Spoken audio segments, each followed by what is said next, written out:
हमने विस्तृत रूप से डेलीगेशन ने उनके समक्ष ये मुद्दे रखे। नंबर 1 कि रिटर्निंग ऑफिसर का निर्णय बिल्कुल विकृत है, कानूनी रूप से गलत है, किसी हद में किसी तरह से उसको समर्थन नहीं किया जा सकता। वो 2+2 को 5 लिखने जैसा नहीं बल्कि 2+2 को 7 लिखने जैसा गलत निर्णय है। इसके कारण बड़े सरल हैं। एक आधार पर मिस मीनाक्षी नटराजन को आरओ ने निरस्त कर दिया उनके नॉमिनेशन पेपर को। वो आधार था ये गलतफहमी कि कोई क्रिमिनल केस जो इनके विरुद्ध पेंडिंग है उसका इन्होंने खुलासा अपने फॉर्म में नहीं किया। मजे की बात यह है कि कोई भी क्रिमिनल केस ऐसा नहीं है जो कानून में एग्जिस्ट करता है, स्थित है, जिसका वो खुलासा कर सकती थी। कोई नहीं है।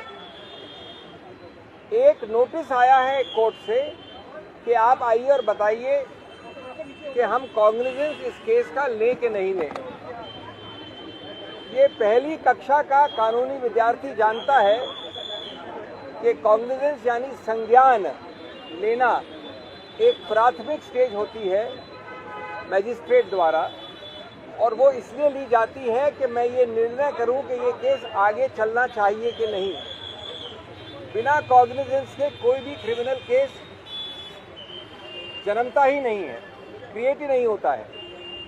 अब मजे की बात यह है कि जो इलेक्शन कानून है, जो चुनाव आयोग का कानून है, जिसमें ये खुलासा की उत्तरदायित्व है, उसमें लिखा है स्पष्ट कि आपको सिर्फ वो वाला खुलासा करना है जिसमें अपराध अगर प्रूव हो तो दंड 2 वर्ष से ज्यादा हो और जिसमें चार्जेस फ्रेम हो चुके हों।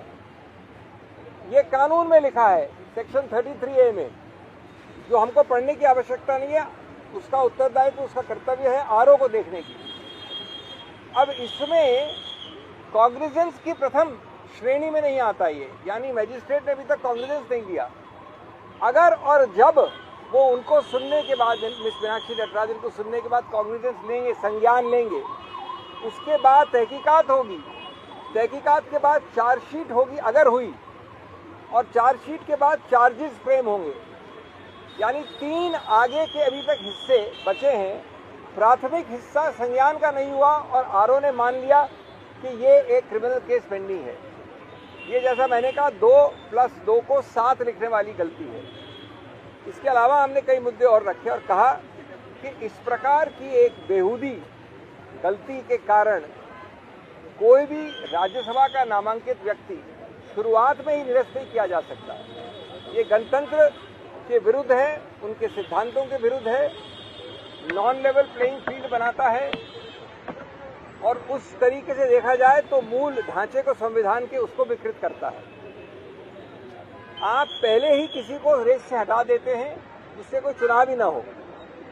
उन्होंने ये बातें सुनी, हमने और भी कई दलीलें रखे और उसमें हमने अंतिम ये कहा कि आपके पास ये पूरा अधिकार क्षेत्र है, यानी चुनाव आयोग के पास ये कहने की आवश्यकता नहीं है कि आप जाइए कोर्ट कचहरी या आप रुकिए 3, 4, 5 साल तक, दूसरा गलत व्यक्ति चुनावित हो जाए, ये पहली बार हट जाए, 3 साल 4 साल बाद आप आइए चुनाव याचिका में जाके। आपके पास यानी चुनाव आयोग के पास ये पूर्ण रूपेण अधिकार क्षेत्र है कि आप आरओ जो आपका एक एक्सटेंशन है उसके निर्णय को रिवर्स कर दें। आज विड्रॉल की तारीख है, आप बिल्कुल विड्रॉ कर सकते हैं उस ऑर्डर को, उसको निरस्त कर सकते हैं।